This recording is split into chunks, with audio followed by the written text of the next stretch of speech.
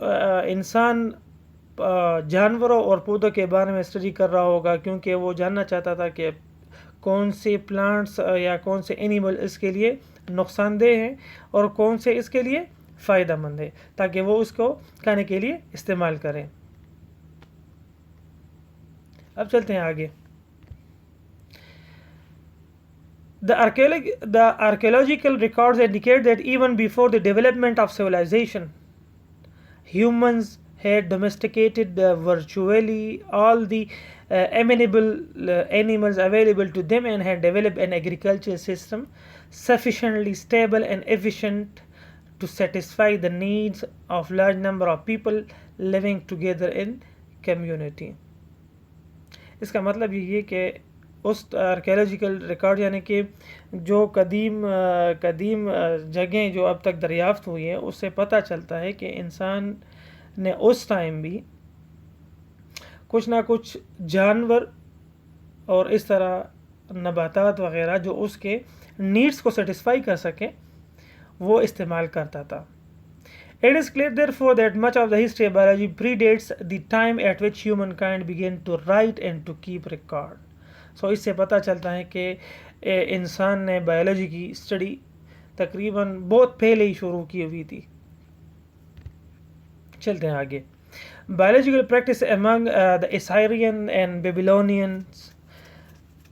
اب یہ دو قسم کے لوگ گزرے ہوئے ہیں کہ اس ٹائم پہ یہ لوگ کیا کرتے تھے، بایولوجی کو کس طرح پڑھ رہے، کس طرح یہ پریکٹس کرتے تھے۔ Much of the earliest recorded history of biology is derived from the Assyrian and Babylonian based beliefs showing cultivated plants۔ پہلا یہ ہے کہ ان لوگوں کی سب سے پہلی خصوصیت کیا تھی کہ یہ پودوں کو اور زیادہ تر زمینوں کو بوتے تھے۔ The illustration on certain seals reveals that the Babylonians had learned that date palm reproduced sexually, that the pollen could be taken from the male plant and used to fertilize female plants۔ اور Babylonian کی history سے پتہ چلتا ہے کہ ان لوگوں نے یہ معلوم کیا ہوا تھا کہ ڈیٹ فارم کی جو پلانٹ ہے، ڈیٹ فارم کا جو پلانٹ ہے اس کو ہم پروڈیوس کر سکتے ہیں سیکشولی، کہ اگر ہم پولن گرین کو میل پلانٹ سے لے کے فیمیل پلانٹ پہ ٹرانسفر کرتے ہیں تو یہ کیا ہوگی، یہ فرٹیلائزیشن ہوگی اس میں اور فلاورز کریٹ ہوں گے۔ چلتے ہیں آگے۔ اب ڈسکس کرتے ہیں کہ بایولوجیکل نالج آف ایجپشینز لوگوں کی وہ کس طرح تھی۔ The papyri and artifacts found in the tombs and pyramids indicate that Egyptians also possessed the considerable medical knowledge۔ اگر آپ ایجپشین کی بات کریں تو ایجپٹ میں جتنے بھی یہ پیپری کہتے ہیں، اس ٹائم پیپری کسے کہتے ہیں کہ اس ٹائم پہ کاغذ وغیرہ تو نہیں ہوتا تھا، اسی وجہ سے آج کل کے جو تھک شیٹ ہے اسی طرح کی ایک وہ کس چیز سے بناتے تھے، پلانٹ کے سٹیم سے بناتے تھے اور اسی پہ وہ لکھائی کرتے تھے، اس کو کہتے ہیں پیپری۔ اور اس طرح آرٹیفیکٹس مین they were building different kinds of utensils or equipments using the woods or metals۔ تو اس سے پتہ چلتا ہے کہ یہ لوگ ووڈ کو زیادہ استعمال کرتے تھے اور میڈیکل سائڈ پہ بھی نالج رکھتے تھے، کیونکہ اگر آپ نے تو دیکھا ہوا ہوگا کہ ایجپشین میں یہ ممیز وغیرہ بہت زیادہ ہے۔ ممیز کا مطلب یہ ہے کہ یہ ممیز کو کیا کرتے تھے، پریزرو کرتے تھے، تو اٹ مینس کہ ایجپشین کو میڈیکل نالج بہت زیادہ تھا۔ An Egyptian compilation known as Iber Papyrus is one of the oldest known medical texts۔ اب چلتے ہیں گریکو رومن ورلڈ، اس کی کیا ہسٹری ہے، اس میں بایولوجی کی کیا ہسٹری ہے۔ With the emergence of Greek civilization around 600 BC, there arose a school of Greek philosophers who believed every event has a cause, that a particular cause produce a particular effect۔ جب Greek civilisation کا emerge ہوا تو اس time پہ Greek philosophers کا ایک philosophical thinking تھی کہ اس دنیا میں ہر ایک کاز کی ایک ایفیکٹ ہوتی ہے، every action has reaction ہوتی ہے۔ Thales of Miletus maintained that the universe contains a creative force called physis, and he also postulated that the world and all living things in it were made up from water. اس طرح تھیلس of میلٹس جو کہ ایک Roman تھا، اس نے ایک theory پیش کی کہ سارا یونیورس ایک فورس کی وجہ سے بنا ہوا ہے جس کو ہم فزکس کہتے ہیں، اور اس نے ایک اور پوسٹولیٹ پیش کی کہ سارے لیونگ تھنگس پانی سے بنے ہوئے ہیں. Another scientist, Acmeon, investigated animal structure and described the difference between the arteries and veins, discovered the optic nerves, and recognized the brain is the seat of intellect. So, Greek کے دور میں اس کے ایک سائنٹسٹ نے یہ investigate کیا ہے کہ اینیمل کے اندر دو قسم کے کیا کہتے ہیں اس کو، ایک آرٹریز ہے، دوسرا وینز ہے.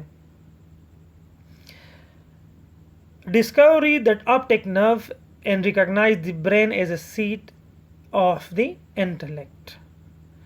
مطلب یہ کہ سب اس کو تبھی پتہ چلا اس ٹائم پہ کہ اس سائنٹسٹ نے یہ سجیسٹ کیا تھا کہ دماغ انسان کے جسم کا ایک قسم کا بادشاہ ہے. اٹ مینس کہ ساری تھنکنگ اور سارے محرکات جتنے بھی کریٹ ہوتی ہیں انسان کے جسم میں وہ برین سے ہوتی ہیں.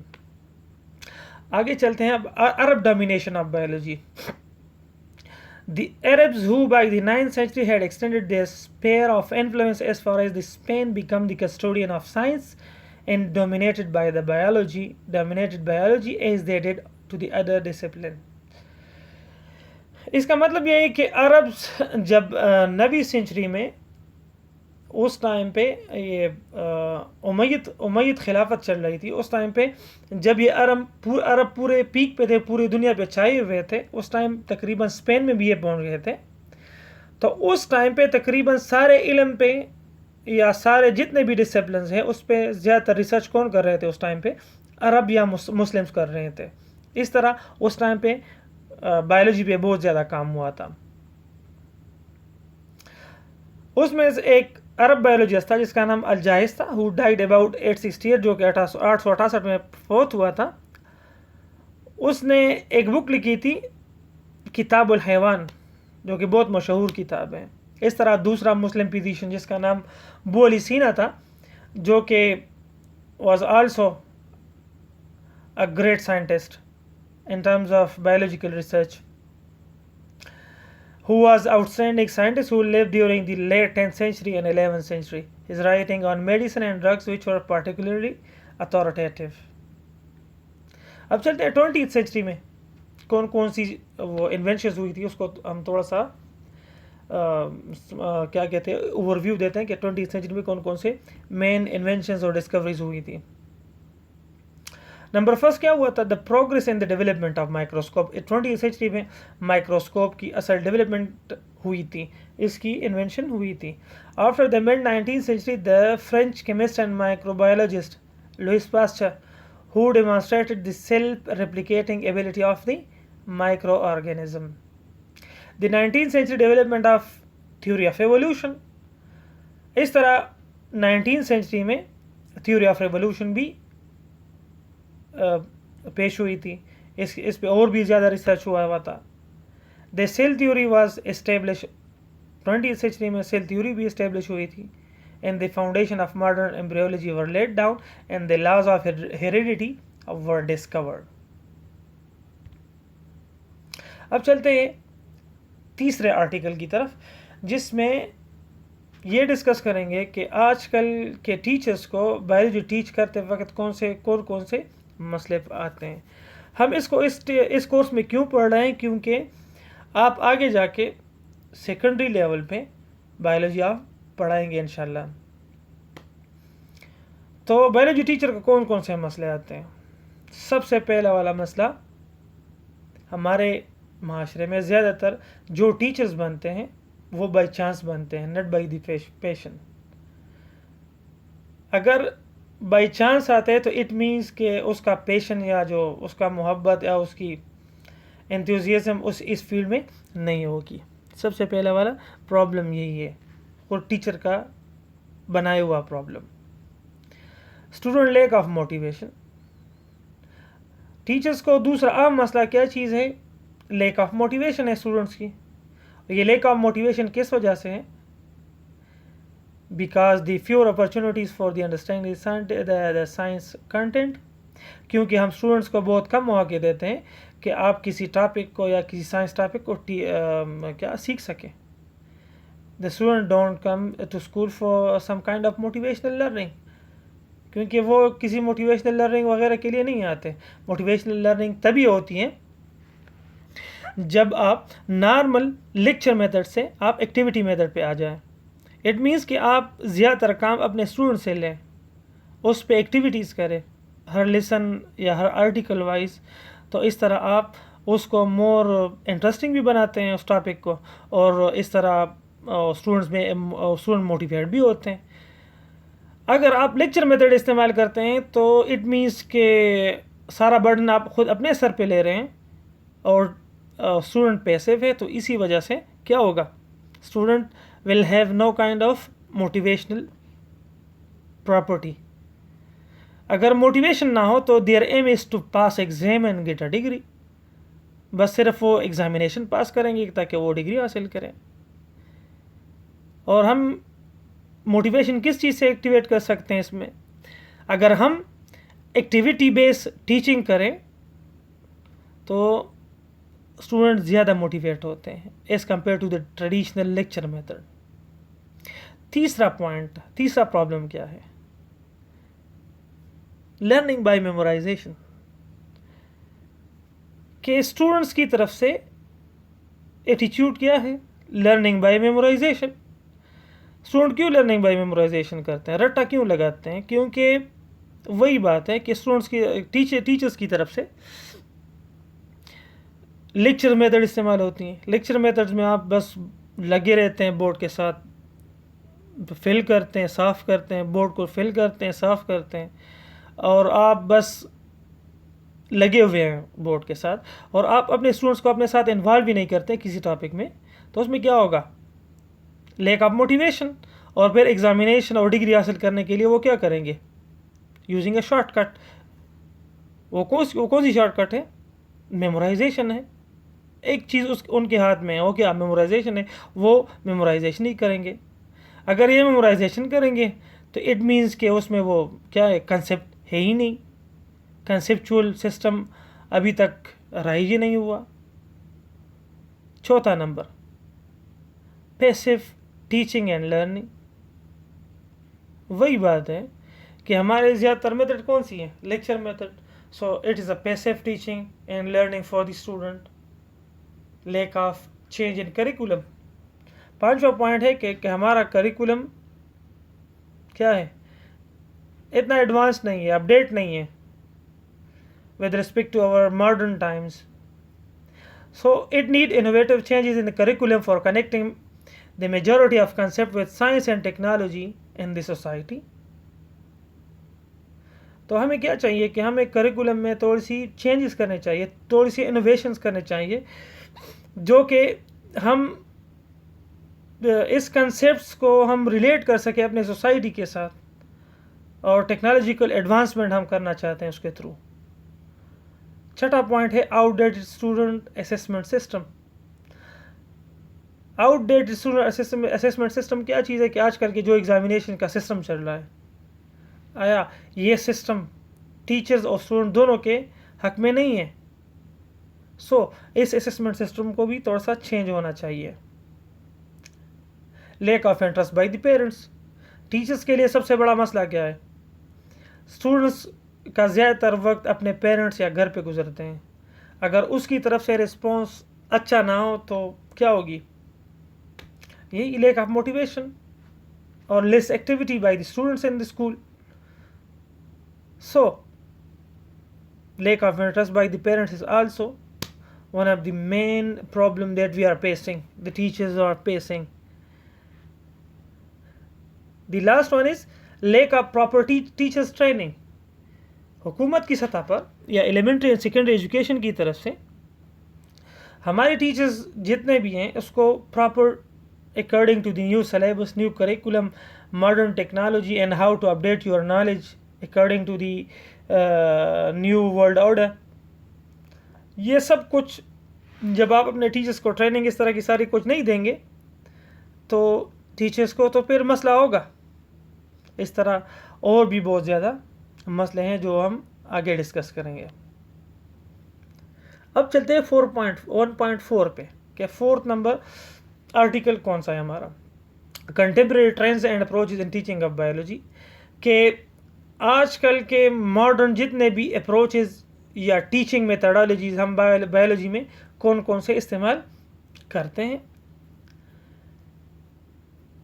تقریباً 2000 تک the study had made it clear there is an alarming crisis relation to a student interest in science.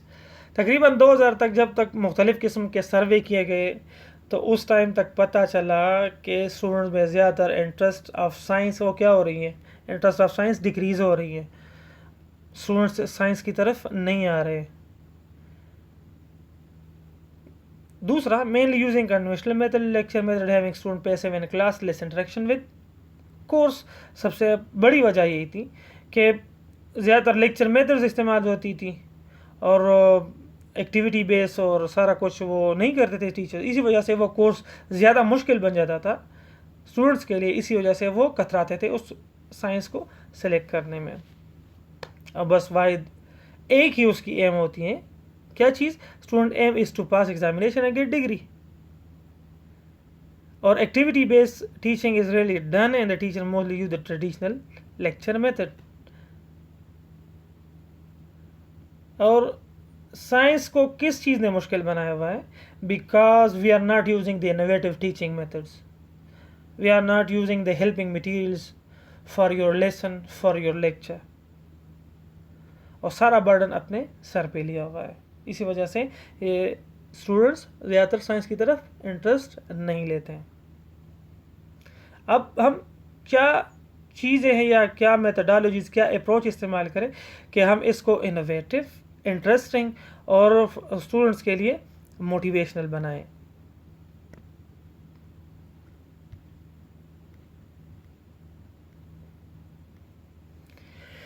اچھا, modern teaching approaches and strategies کون کون سی ہیں, ہم کس طرح اپنے اپروچز اور ٹیچنگ آف بایولوجی کو کس طرح انٹرسٹنگ, انوویٹو اور اسٹوڈنٹ کے لیے فائدہ مند بنا سکتے ہیں. سب سے پہلے آپ نے ٹیچنگ اپروچ جو بھی استعمال کرنا ہو, لیکن احتیاط کرنا ہے کہ سب سے زیادہ اچھا یا افیکٹو ٹیچنگ میتھڈ وہی ہے جس میں زیادہ تر آپ اسٹوڈنٹس کو انوالو کر سکیں. اس طرح انکوائری ٹیکنیکس ہیں, کریٹیوٹی کو آپ نے انہانس کرنا ہے اپنے اپروچ میں, ٹیچنگ اسٹریٹجیز آپ نے کون سی سلیکٹ کرنی ہے, scope and purpose of the activities in the teaching of biology, کہ آپ نے اپنے لیسن پلان میں یا اپنے لیسن کے دوران جو ایکٹیویٹیز آپ نے پلان کی ہوئی ہیں اس ٹاپک کے لحاظ سے اس کی اسکوپ اور پرپز آپ کو معلوم ہونی چاہیے کہ آپ کس لیے کر رہے ہیں ایکٹیویٹیز.